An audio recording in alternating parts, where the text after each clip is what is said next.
Hello students, स्वागत है आप सभी का मेरे चैनल सीक्यू साइंस जोन पर एक बार फिर से।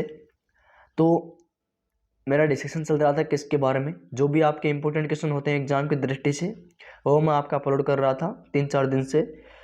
जो आपका 27 अप्रैल को जो बीएससी थर्ड ईयर है उसका मैथमेटिक्स का थर्ड पेपर है, डायनेमिक्स एंड स्टैटिक्स का। ठीक है, उसके जो भी इंपॉर्टेंट क्वेश्चन बनते हैं, जो भी एग्जाम में रिपीटेड क्वेश्चन होते हैं, जो भी एग्जाम में आते रहते हैं, वो क्वेश्चन मैं आपके सामने डिस्कस करने वाला हूँ। ठीक है, अच्छे से ध्यान से देखना है इन क्वेश्चनों को। और यदि आपने पढ़ लिया है अच्छे से पूरा, तो एक बार इन क्वेश्चनों को देख के चले जाना और इनका सॉल्यूशन देख के चले जाना। ठीक है, आई होप ये क्वेश्चन सबको अच्छे लगेंगे, और अच्छे लगने ही क्यों नहीं है, क्योंकि एग्जाम में आने वाले क्वेश्चन हैं। 90% क्वेश्चन आपको एग्जाम में यहीं से मिलेंगे, लेकिन आपको ज़रूरत है किस चीज़ की, आपको विश्वास करने की ज़रूरत है, इसको वीडियो को देखने की ज़रूरत है, और वीडियो को देखिए पूरा, और क्वेश्चन को सॉल्यूशन है इनका अच्छे से तैयार कर लीजिए, क्योंकि एग्जाम में आपको कोई दिक्कत नहीं है। ठीक है, अच्छे से इन क्वेश्चनों को तैयार कर लेना ताकि आपके अच्छे नंबर बन सके। ठीक है, बीएससी में नंबर लाना कोई आसान बात नहीं है, बहुत मुश्किल बात है बीएससी में नंबर लाना। तो जो भी चुने हुए क्वेश्चन होते हैं, जो सिलेक्टेड क्वेश्चन होते हैं, वो मैं आपके सामने लेकर आया हूँ। इनको ध्यान से देख लेना, इनका सॉल्यूशन देख लेना। ठीक है, ताकि आप एग्जाम में अच्छा कर पाओ। ठीक है, तो ज़्यादा टाइम ना खराब करते हुए सीधा हम पॉइंट पर बात करते हैं, जो हमारे इंपॉर्टेंट क्वेश्चन कौन से होने वाले हैं एग्जाम की दृष्टि से। जो आपका बीएससी थर्ड ईयर का जो पेपर है डायनेमिक्स एंड स्टैटिक्स का, उसके इंपॉर्टेंट जो भी क्वेश्चन है उसके बारे में थोड़ा डिस्कशन करने वाला हूँ, ध्यान से देखिएगा। पहला क्वेश्चन आपका जो होने वाला वो होने वाला है कि किसी कण का अरीय व अनुप्रस्थ वेग क्रमशः है लेमडा आर स्क्वायर और म्यू थीटा स्क्वायर है, तो सिद्ध करो कि कण के पथ का समीकरण लेमडा बटा थीटा माइनस म्यू बटे 2r स्क्वायर प्लस का सी है। ठीक है, और त्वरण के घटक क्या हो जाएंगे आपके 2 lambda square r cube minus का म्यू स्क्वायर थीटा 4 अपॉन में बटे आर हो जाएगा, तथा lambda m r theta square plus का 2 म्यू स्क्वायर कोष्टक थीटा स्क्वायर बटे आर होंगे। ये आपको प्रूव करना है। किस लिए प्रूव करना है? किसी कण के लिए प्रूव करना है। अरे ये अनुप्रस्थ वेग क्रम से ये दिए गए हैं और ये होंगे। ठीक है, अगला क्वेश्चन जो होने वाला वो आपका होने वाला है कि एक कक्षा ए त्रिज्या के वृत्त में ऐसे चलता है, यानी कि एक कण है वो ए त्रिज्या के वृत्त में ऐसे चलता है कि उसका स्पर्श रेखीय त्वरण उसके अभिलंबिक त्वरण का सदैव के गुना रहता है। जो इसका स्पर्श रेखीय त्वरण होता है वो क्या होता है? आपका अभिलंबिक त्वरण का सदैव के गुना होता है। यदि किसी बिंदु पर उसकी चाल u हो तो सिद्ध कीजिए कि वह उसी बिंदु पर a अपॉन के की पावर 4 1 माइनस का e की पावर 2 पाई के समय पश्चात लौट आएगा। इस प्रकार के क्वेश्चन बहुत ज़्यादा एग्जाम में आपके देखने को मिल रहे हैं। ठीक है, तो उम्मीद करता हूँ आप लोग ऐसे प्रश्नों को तैयार करेंगे अच्छे से इनका सॉल्यूशन तैयार कर लेना, एग्जाम में कोई दिक्कत नहीं आएगी। ठीक है, अगला क्वेश्चन जो होने वाला है वो होने वाला है कि अरीय व अनुप्रस्थ त्वरण को परिभाषित कीजिए। एक डेफिनेशन भी आती है मैथमेटिक्स के अंदर। आप थोड़े बहुत छोटे शॉर्ट टाइप क्वेश्चन में जैसे मैं बात करूं तो आपके डेफिनेशन टाइप में आते हैं, या तो कोई डेफिनेशन पूछ लेगा या फिर उनका फॉर्मूला पूछ लेगा। ठीक है, ऐसे नॉर्मल क्वेश्चन आपके शॉर्ट टाइप क्वेश्चन में बनते हैं। ठीक है, तो पहला होगा इसमें ए हो गया, अरीय व अनुप्रस्थ त्वरण को परिभाषित कीजिए। ये पहला पॉइंट आपका अरीय व अनुप्रस्थ वेग को या फिर त्वरण को या फिर वेग को परिभाषित कीजिए। इसको आपको ध्यान से देखना है, इसकी परिभाषा अच्छे से क्लियर करके चले जाना घर से। यदि एक कण किसी स्थिर चिन्ह से वक्र एस बराबर एफ साई पर गमन करता हो तो सब उस कण के वेगों तथा त्वरणों के व्यंजक प्राप्त कीजिए। जो कण है वो आपका इस वक्र में गमन करता है, तो क्या करना है? उस कण का वेग ज्ञात करना है, त्वरण ज्ञात करना है, उनका व्यंजक आपको ज्ञात करना पड़ता है और करना पड़ेगा। ठीक है, इनको अच्छे से ध्यान में देख लेना। अपने जिससे भी आप तैयारी कर रहे हो, जो भी आपके पास में नोट्स है, जो भी आपके साथ जो भी है, सॉल्व पेपर कुछ भी है, सीरीज है, जो भी है, उसमें आपको ये क्वेश्चन देख लेना है, उसमें मिल जाएगा और इसका सोल्यूशन देख के चले जाना। ठीक है, यूनिट नंबर 2 की बात करूँ मैं तो यूनिट 2 में कौन कौन से इंपोर्टेंट क्वेश्चन बनने वाले हैं। पहला प्रश्न आपका हो जाएगा, एक कण विराम अवस्था में गुरुत्वाकर्षण के अधीन एक ऐसे माध्यम से होकर गिरता है जिसका प्रतिरोध उसके वेग के समानुपाती होता है, इसकी गति की विवेचना कीजिए। अब बात करता हूं मैं इस कण की। ये कण क्या पूछ रहा है कि एक कण है जो क्या है, विराम अवस्था में है और गुरुत्वाकर्षण के अधीन गति कर रहा है। गुरुत्वाकर्षण के अधीन ऐसे माध्यम में गमन कर रहा है, गति कर रहा है, जिसका प्रतिरोध उसके वेग के समानुपाती होता है। क्या होता है? जो उसका प्रतिरोध होता है उसके वेग के समानुपाती होता है। इसकी गति की विवेचना कीजिए। अब क्या करनी है आपको? उसकी गति की विवेचना करनी है। ठीक है, ध्यान से देख लेना। अगला क्वेश्चन देखिए, जो बी नंबर पॉइंट है, इसमें बी नंबर पॉइंट देखो सभी के सब। एम सहती का एक कण है जो गुरुत्वाकर्षण के अधीन एक ऐसे माध्यम में होकर गिर रहा है। यानी कि एम सहती का ऐसा कण है जो क्या कर रहा है, जो गुरुत्वाकर्षण के अधीन होता है, उसके अधीन है, उसके ऐसे माध्यम में होकर गिर रहा है कि जिसका प्रतिरोध वेग म्यू गुणा है। यानी कि वेग का क्या है, म्यू गुणा है। यदि कण विरामावस्था से डाला जाए तो सिद्ध कीजिए कि टी समय में गिरी हुई दूरी होगी। अब जो जैसे ही आप इस विरामावस्था में कण को डालोगे तो जो दूरी हमारे पास में निकल के आएगी वो ये होगी। इसको प्रूव करना है कि G M square upon mu square E की पावर माइनस का mu T upon M minus का 1 प्लस म्यू टी बटे एम, ये आपकी दूरी होगी, डिस्टेंस होगी। इसको आपको प्रूव करना है। अगला क्वेश्चन देखिए, अगला क्वेश्चन है कि एक प्रत्यास्थ भाग के अंदर तनाव T जबकि लंबाई a है तथा तनाव T1 जबकि लंबाई a2 है। सिद्ध कीजिए कि धागे की लंबाई a2 T1 minus a1 T2 बट्टा T1 माइनस का T2 है तथा लंबाई से a1 प्लस a2 लंबाई तक विस्तार करने में किया गया कार्य होगा।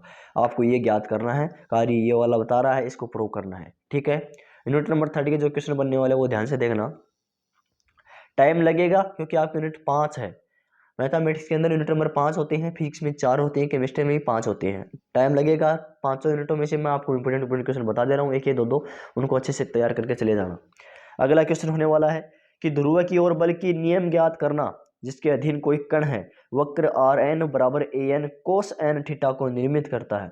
अब ध्रुव की ओर को बल का नियम ज्ञात करना है आपको, जिसके अधीन कोई भी कण है वो क्या कर रहा है, वक्र में आर एन बराबर A N cos theta N को निर्मित करता है। ठीक है, अगला क्वेश्चन देखिए, इसमें बी नंबर पॉइंट जो भी है,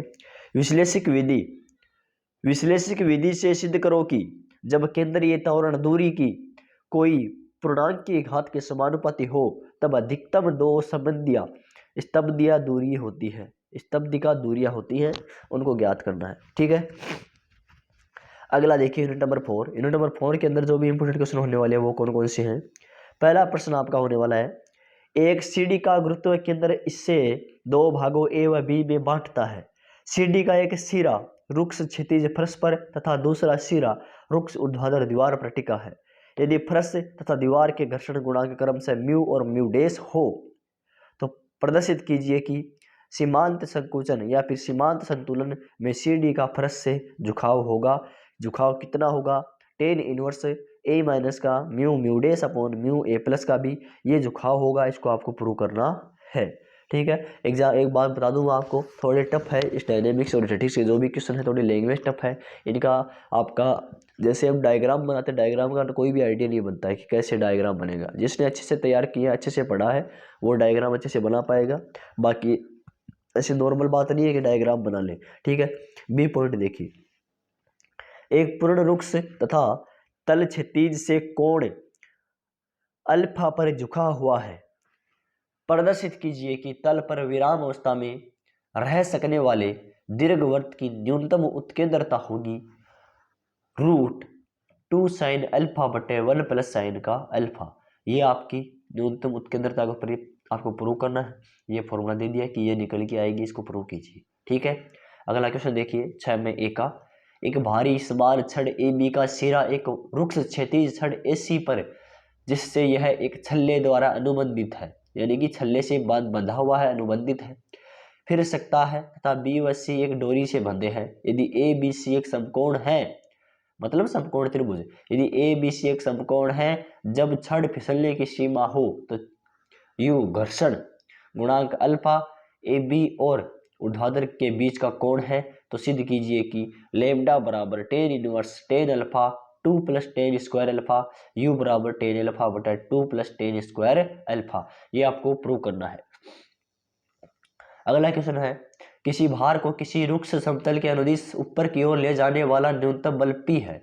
ऊपर की ओर ले जाने वाला न्यूनतम बल आपका क्या दिया गया है, P दिया गया है। तो सिद्ध कीजिए कि समतल के समांतर क्रिया करने वाला न्यूनतम बल जो भार को समतल के अनुदिश ऊपर की ओर ले जाता है, जहां म्यू क्या है, घर्षण गुणांक है। ये आपका ऐसे क्वेश्चन बहुत ज्यादा इंपॉर्टेंट है।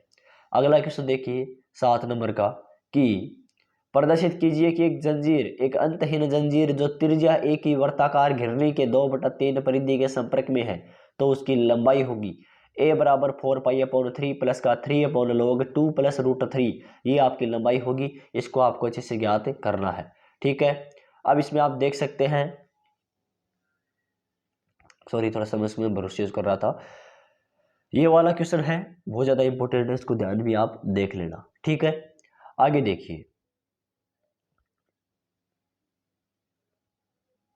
आगे है कि एल लंबाई का एक टेलीग्राम तार समान ऊंचाई से ए दूरी के दो खंभों के मध्य लटका हुआ है। मतलब इसका ये है कि आपका कोई भी है वो एल लंबाई का तार है, ये जो आपके खंभे हैं, ठीक है, इन खंभों को आपको अच्छे से क्लियर करना है। एक बार वेट करना थोड़ा सा।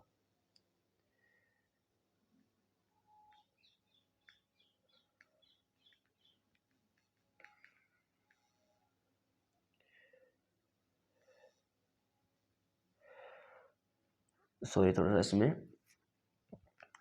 अब देखिए, एल लंबाई का एक तार है, टेलीग्राम तार है, वो क्या है, समान ऊंचाई से ए दूरी के दो खंभों के मध्य लटका हुआ है। ठीक है, जिसका झोल बी है। प्रदर्शित कीजिए कि एल माइनस ए 8b स्क्वायर 3a लगभग है। अब बात कैसा कर रहा है क्वेश्चन, किस टाइप का है वो देखना। आपका क्या दिया गया है, ये आपके खंभे दिए गए हैं, ये दो खंभे दिए गए हैं, इस प्रकार से बता रहा है, देखना। ये आपके दो खंभे दिए गए हैं और कह रहा है कि एक टेलीग्राम तार समान ऊंचाई से एक दूरी के दो खंभों। अब यहाँ पर देखो, ये इस प्रकार से लटका हुआ है, ये इस प्रकार से, इस प्रकार से ये तार लटका हुआ है। ठीक है, इस प्रकार से लटका हुआ है और दूरी क्या है इनके मध्य की, आपकी ए ही। ठीक है, मध्य लटका हुआ है, जिसका कोण झोल भी है। जो ये झोल है आपका, ये क्या है, बी है। क्या है, बी है। तो प्रदर्शित कीजिए कि एल माइनस ए 8b स्क्वायर अपॉन 3a लगभग होगा। इस प्रकार का डायग्राम बनेगा, अच्छे से देख लेना। ठीक है, आई होप सब लोगों ने अच्छे से क्वेश्चन देख लिए होंगे और क्वेश्चनों को अच्छे से तैयार कर लेना। एग्जाम भी इंपॉर्टेंट बहुत ज़्यादा है, आ सकते हैं। ठीक है, तो thanks for watching this video.